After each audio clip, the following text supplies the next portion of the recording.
So your starter in your car, you suspect it's out or you think that's why your car doesn't want to start.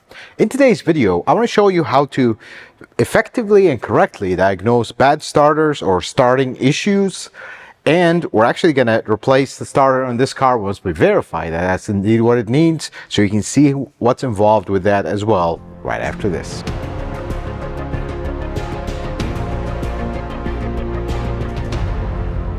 Let's first talk about some theory here so we understand what's going on with the starter of the car, what it does, how it works, and more importantly, how are we going to diagnose it? We're going to do the diagnosis live here on this one. So the starting circuit is one of the most basic circuits there is in a car, believe it or not. The starter is a very large motor, and the starter nose will come out and it'll turn the engine on the flywheel or on the flex plate. So it's a large gear that's going to come out and turn even a much larger gear, which is going to spin the engine. Usually starters will spin anywhere from 200 to 500 RPM, depends which model you have and whatnot. But here's how that actually works. Well, we know about motors. If you apply power to them, they'll spin, but if you spin them, they'll generate. So you can't have this little motor permanently attached to the engine. Well, after it starts the engine and the engine is running, it's not going to spin it all the time. That would be very bad. So here's how the starters are designed. The nose of the starter will be kind of tucked in, not engaged on the engine. So when you apply power to it, two things will happen. A solenoid will pull the starter nose in to engage the engine, and by doing that, it's also going to supply power to the motor, and that's going to spin the starter. As soon as you cut power to it, that solenoid de-energizes, the nose of the starter comes in, and you no longer have power going to the starter motor. It's a very simple theory here. So here's how the starter is powered, and we're going to look at it live when we get to this starter and checking it. The starter usually has two wires only. One big wire that is a 12-volt main source of power to it that powers the motor, and then it has a little 12-volt wire that is a very small wire that's called the S terminal or start terminal. That's kind of what engages the solenoid to engage. That is the basic premise here. But every time you diagnose a starter, you need to start with one question. What symptom do you have? Do you have a crank no start or no crank at all? What that term means is when you go turn your key, whether it's a turn key or a button, when you press it, do you hear the starter engaged and turning the engine, but the engine is not starting? That condition is crank no start. You are cranking your engine, but it's not starting. If you have that, your starter is fine, because I see this mistake all the time. You hear the starter turning the engine. That means our problem is elsewhere, not with the starter itself, because the starter is turning the engine. Now, the easiest way to see if an engine is turning, if you're not sure if it's just the motor or the sound is strange or what's going on, look at the drive belt. Is the drive belt turning when you're cranking it? If it is, then the engine is turning. And that's as simple as that. Then there is no crank, no start. You go try to start this car, nothing happens, which is what is happening with this car. So let us move into the next section of, okay, you try to start your car, nothing happens. There could be a lot of things in between that could actually cause that starter not to start, other than the starter itself. So here's what we're going to do.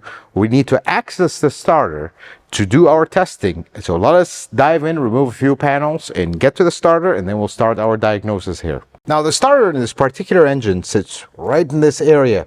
This car is a 2007 Toyota Camry with a very beautiful 2GRFE engine, V6 3.5. I can access the wires and test them without removing all this. I just want to let you know in case you are working on your own car. But we're going to remove some of these panels so we can get really good access, so you guys can see what we're testing here. So let's remove this and we'll get to the starter itself.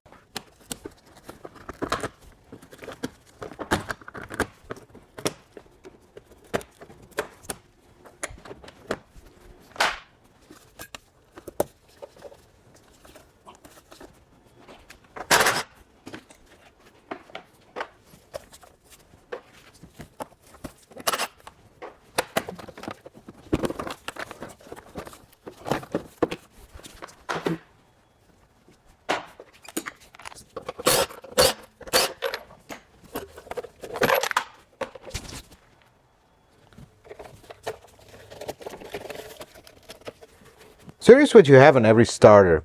At least in the case of Toyota, some manufacturers will have it a little bit different, but you'll have these two wires on the starter. You notice this one is a much heavier gauge wire, and it looks like this. The connection is actually a nut, not a connector. This is always connected to the battery all the time. So when I take my meter here, we have 12.4 volts. We have voltage going here. In very rare cases will you not have voltage going here. If you have heavy corrosion, you see this little bit of corrosion here, that is not a big deal. But if you have a lot of corrosion here, this wire may be broken. And then if your connection to the battery is not good, that's also going to cause issues. But we are more interested in the little wire, because this has voltage, this always has voltage, even when the car is off. That's just how these are designed. We are interested in two things. First, this wire, this is the S terminal. This is what actually activates this starter. So we're gonna first, before you even get it out, pull on this wire. They love to corrode here and break, and you actually don't see it. So make sure you pull on it. It's secure. Now we're gonna pull it out of the starter and look inside of it. We're gonna put our meter on it. You have nothing.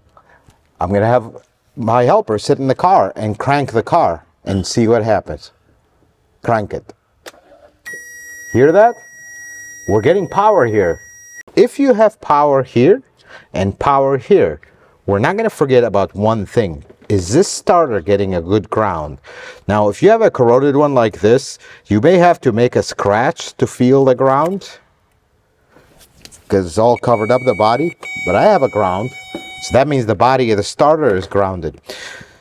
In this case, if you have power here, good ground, your starter is not good.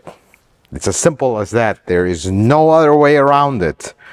Now, here is what we're going to do with this car. We're going to go ahead and replace the starter. But before we do that, let us talk about what happens if you don't have power here. If you don't have power there, the first thing you're going to look at is your relay. So the starter circuit has a relay. You don't have a wire going through the switch into here. No, you don't have a relay. A relay is basically a high amperage circuit powered by a small amperage switch. That's basically all it is. You don't want the power going to the starter passing through that delicate switch inside the car where you started. You don't want that. So you have a relay. That relay sends direct power to the starter. So if you don't have power there, the relay will be the first thing you look at. If you own a Toyota, and this is just information for you, the starter relay will always be purple in color. You will immediately see it. Do not use any relay. You have to use the purple relay that's specifically meant for a starter circuit. This is where diagnosis gets a little bit more complex. You need to know how to read the diagram. You need to know how to test the relay and then go from there. But here is the most important thing that I see all the time.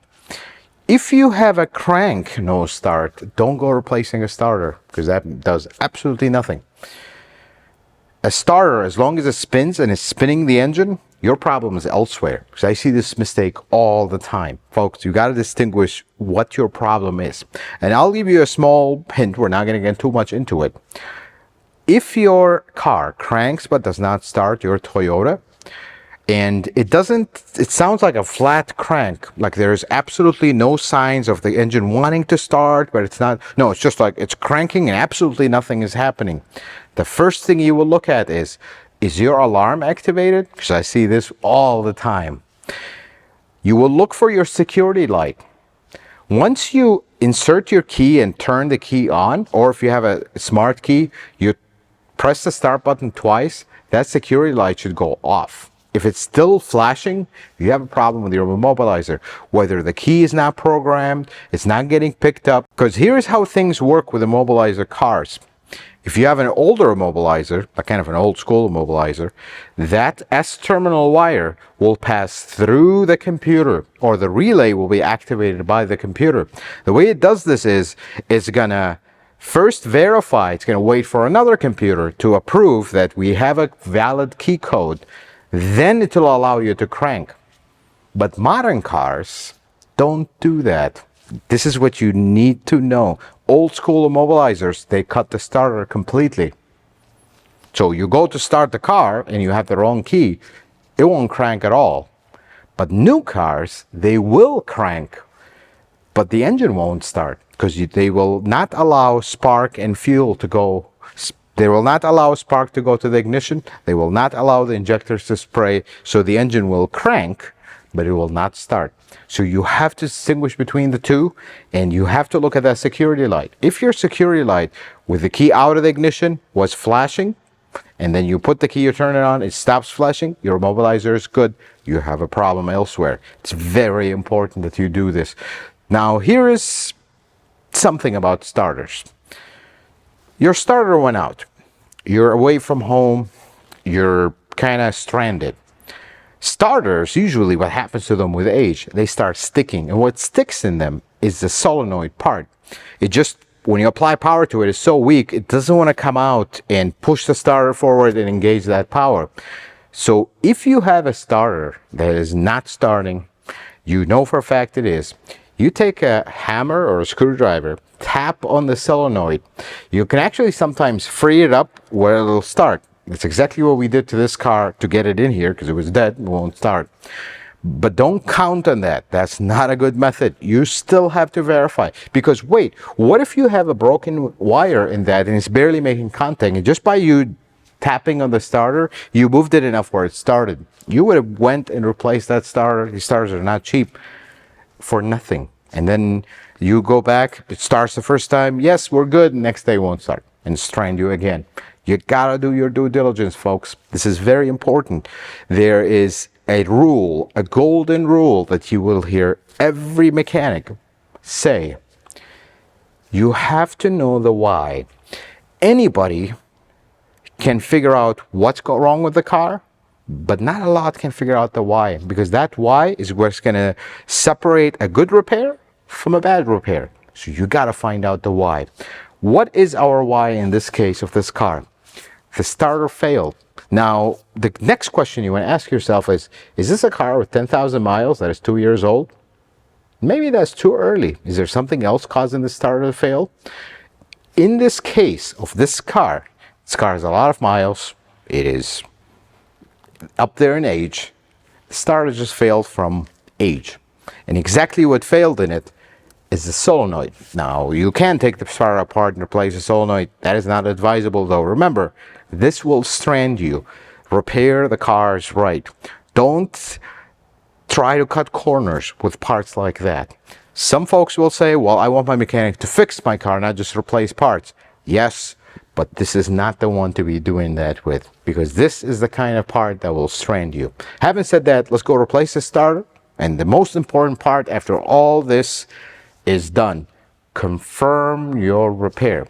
Does this car start, and do we have any other issues? That's also a very important part. You can't just start it once and call it a day. Start it 3-4 times. Let it sit for a while. Start it again. Make sure before you, in my case, give it back to the customer and tell them your car is good, or in your case, before you take your family on that trip and then it strands you again because you missed something. Rule number 1 when you do a starter. Remember we talked about this wire having power all the time? This wire, actually, if you follow it, goes straight to the positive terminal. However, this does have a fusible link in it. In case you take this wire and lay it down and touches ground, and so we wouldn't burn down the car, because you will burn it down if this is just a straight wire. Very bad idea to replace a starter with the battery connected. So here's what we're going to do. We're going to disconnect the negative terminal. And here's another mistake I see mechanics do. Leave the terminal right here. You just bump it, it touches again. Move it away and secure it away. That is very important. Now that we've done that, we can safely disconnect our starter and replace it. We're going to remove our big wire here, usually secured by a 12mm nut on Toyotas. We're going to pull this wire away. See how big? This is a very heavy gauge wire. Now we're not worried about it. Just going to get it out of the way. Try not to still let it touch. It's just a good habit to have. That's just how I do things. But right now, all that is holding the starter on are these two 14mm. Gonna remove them.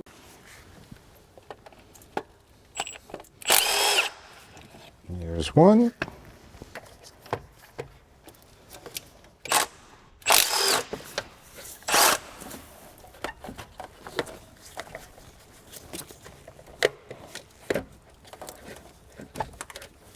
There's two.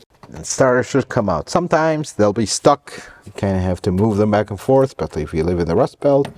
And here is the starter. This is the part that sticks out. You see how this moves up to engage and disengage. And the flywheel is right here. So it has to go all the way in and engage it. This is the solenoid right here. And this is the actual starter motor. Let's go get our new starter, install it, and then the most important part, we confirm our repair. Here is the new starter. Let's talk about the rules of new starters. If you love your car and you value your time and you don't like to be stranded, do not put an aftermarket starter ever. They are usually extremely cheaply made, and especially the reman ones, and they will never last. And you will just be testing your luck, I feel like. This is a Toyota remanufactured starter. What that means is the case is reused from the old one, of course cleaned and everything, but everything inside is new. The motor is new, solenoid is new, and the nose is new. That's how you guarantee yourself you're not going to get stranded again. Remember, the starter we're replacing out of this car is the original one. Let's tighten it.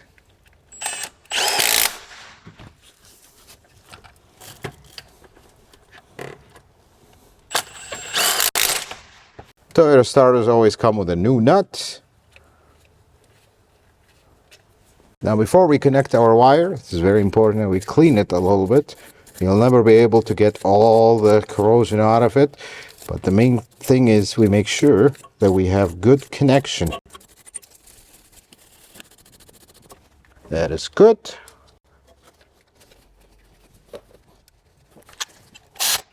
Always put this cover on. I see this mistake all the time. Again, that's how these start corroding. Or you're working here with something else and the battery's connected and you touch this. And we have slight fireworks. I'm going to connect our harness here. And then we're going to get our S terminal. We're going to connect it. Now you are safe to connect your negative terminal on the battery and go ahead and connect it.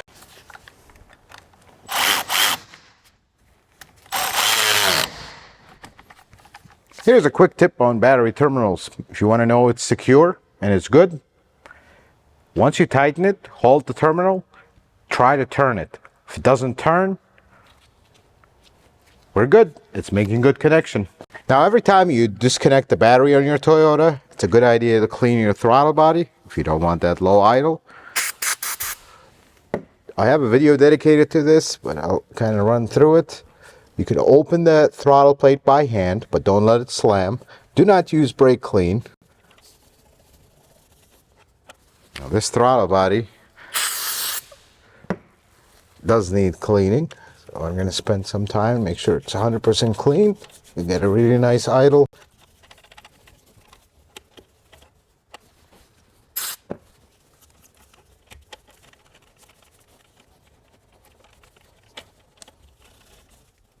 All right, throttle body is a lot cleaner now. And just as a note, throttle body will get dirty as soon as you start the car. You want to clean the area between the plate and the bore. We're not looking for a shine and make it look brand new. The idea is this is what causes the idle to happen. If you have all kinds of gunk here, the computer will compensate for it by opening a throttle body more at idle. But when you disconnect the battery, you erase that memory. Now it's going to go back to its factory default and it'll idle really low until it takes some time to relearn. But now that we have the bore cleaned, when it goes back to its factory default, it'll be perfectly fine because we don't have that ridge of buildup of carbon and soot and all kinds of stuff. Let's assemble the rest of the car. I'm going to time lapse you through this part and then we'll kind of fast forward to the verification that it starts and we have no further issues. But before we put you on this time lapse, I went to put this car together. Sorry, we're going to deviate from the main subject of this video. Broken bolts. Folks, this is how cars start falling apart. When mechanics break a bolt, they don't even want to spend 2 seconds to take them out and do this right. I can't let this car go right at this point. I'm going to remove this. We're going to extract these 2 bolts, drill them if we have to, because we got to, once we put our name on this, this becomes our problem, and I'm not accepting that. Let's get it fixed and fixed right. So in order to fix this, I'm going to just remove this panel.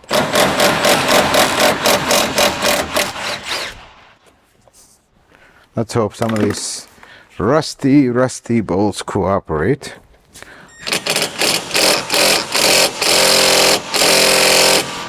That is not going to cooperate. This one is not even attached to anything. Let's see if this one wants to cooperate.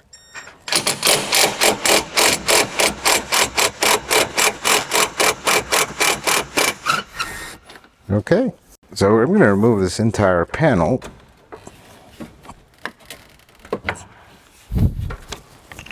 Couple clips. Oh, these clips are really strong because they're not the right type for this car.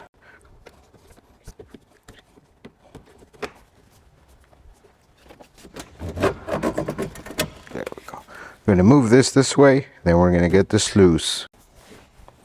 And there's another broken one here, missing. Another one missing here.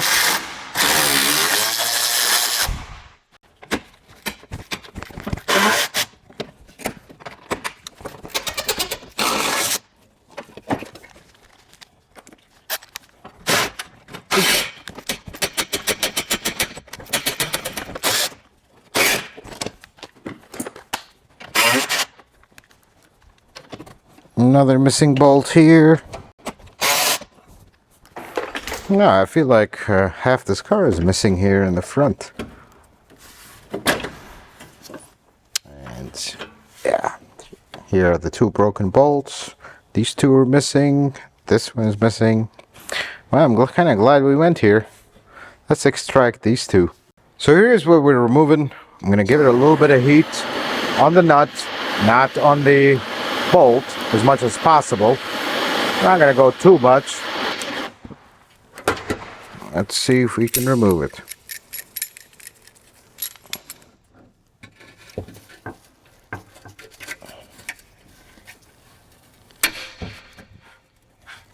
Yeah, that's it. This one came right out.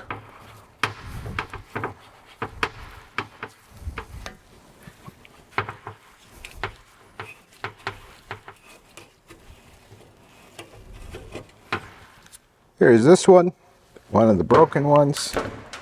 Do the same on the other one here.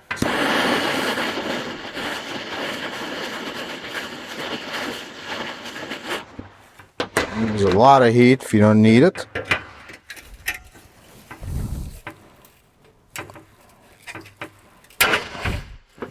Yeah, this one is actually loose.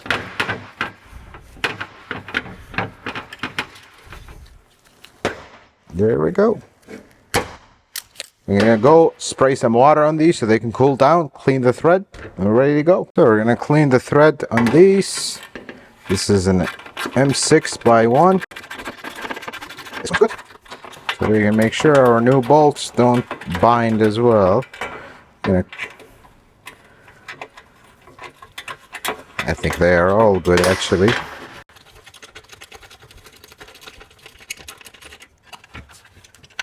Yeah, they're all good. This one a little bit maybe.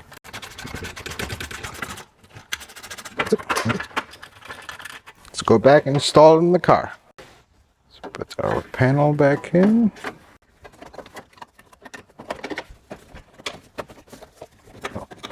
There we go. This actually needs to go behind it, not in front. Out we go.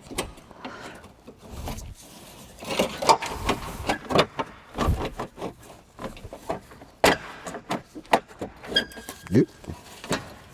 Caught in the cable. See, here's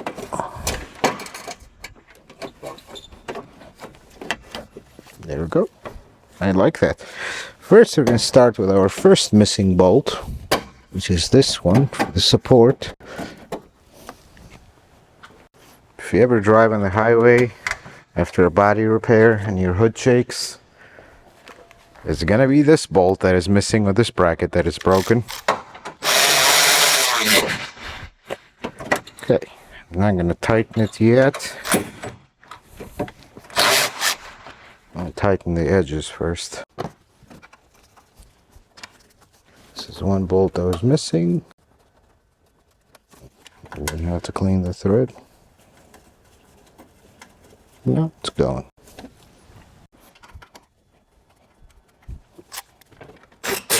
I don't like this at all.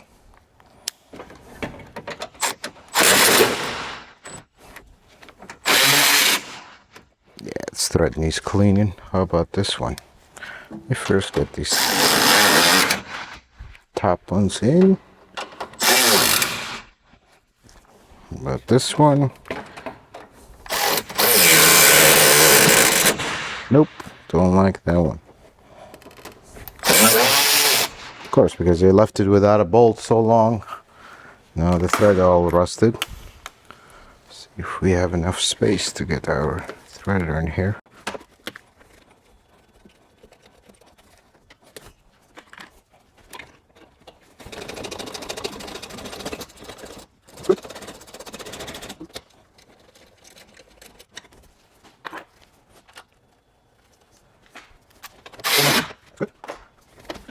Do the same on the other side. You should be back to what this whole video is about.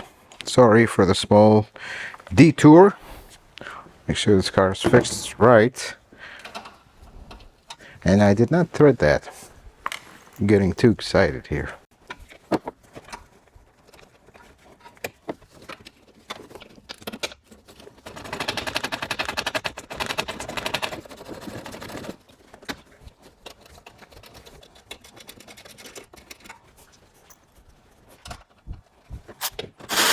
This is much better.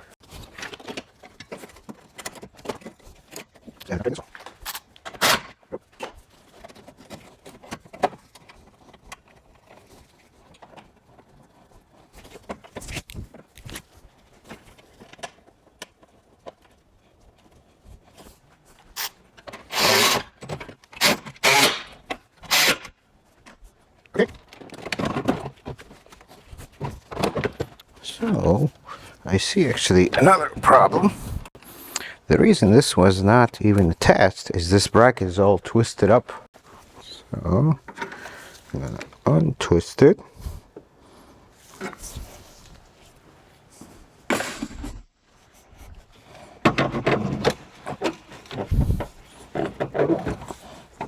There we go. Actually forgot something. All that, we're celebrating too early. We are way sidetracked at this point. Forgot the horns.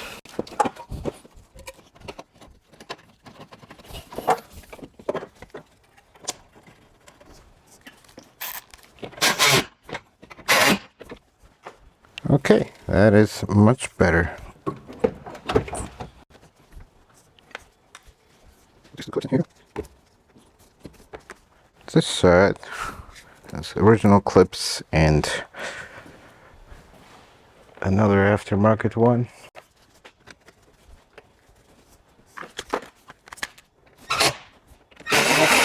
There we go. Now we are, I think, ready to install this one with a new bolt, which was just sitting here.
Now we arrive at the most important part. Did our repair succeed?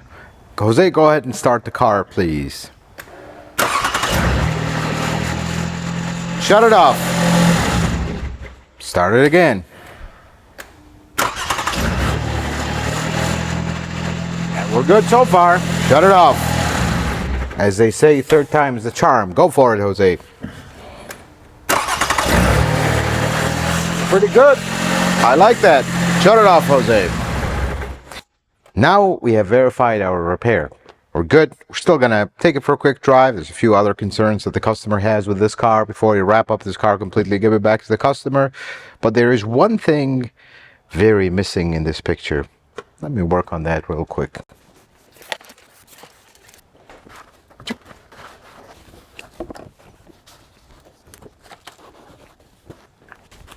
And this cover though is actually broken and hanging down. This is much better. I like this. And this car is done.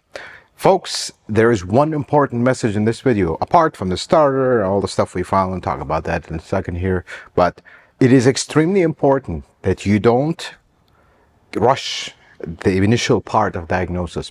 You have to find what's wrong, and then you have to investigate why it happened. If you don't have these two things, you didn't do your job. That is very important. And you know what? Professional mechanics should know this, should do it every day on every diagnosis. But you as a DIYer, you also need to get into the habit of doing that. Because here's what's going to happen. Why are you fixing your car on your own? I hope the objective is to save money, work on your car. Some folks enjoy working on their car and they take pride in it. And that's a beautiful thing, and I encourage it. However, it all goes out the window and it becomes pointless when you start doing what you don't want your mechanic to do, throwing parts at a car. Even when it's something as simple and cut and dry like this, you still gotta verify. It all but takes you 2 minutes to verify, and maybe watching this video to understand how the starter circuit works, how to check it. We did our due diligence. Now we are happily taking pride in fixing it and getting it back on the road. Folks, the things you have seen in this video that we kind of detoured from, the broken bolts and the missing bolts and all that, I see this all the time. This is just the way it is. Sometimes it has to do with the mechanic themselves just not caring and thinking, oh, they don't need that, they don't need that. Problem is, you do need that, because what needs that is your pride as a mechanic working on a car.